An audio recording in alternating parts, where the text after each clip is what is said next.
This week in our Roots class, we will be talking about sacraments, which are really important for the Anglican way of being Christian. This can sometimes be the hardest thing to grasp for people who are coming from other ways of being Christian, maybe particularly for evangelicals. Other branches of Christianity have a tendency to say that the thing that makes you Christian is holding certain ideas, affirming that certain ideas are true.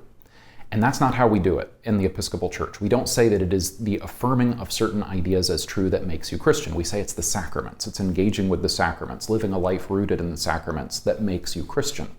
Why is that important or interesting? Good question. When you build your church on mental assent to a set of ideas, you say, yeah, I think that's the right answer. I think that's true.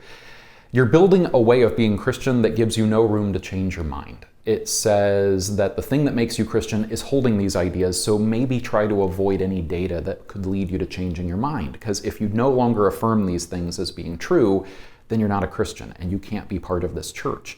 It creates a culture, very well-intentioned, but a culture that is ultimately rooted in a kind of dishonesty, where you can't speak your mind openly, you can't change your mind, you can't take in new data because your belonging depends on not changing your mind.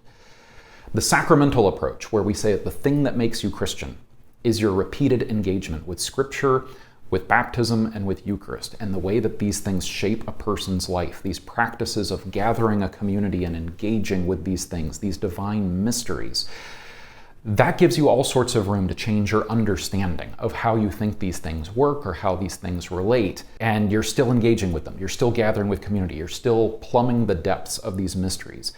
So you're still Christian in the way that we understand this. That dynamic, that ability to change your mind, not only can you change your mind, but you should as you learn more and as you experience life that draws you deeper and deeper into the mystery of the sacraments. That's the thing that drives Christianity. That's the battery that drives everything else in our understanding of the church.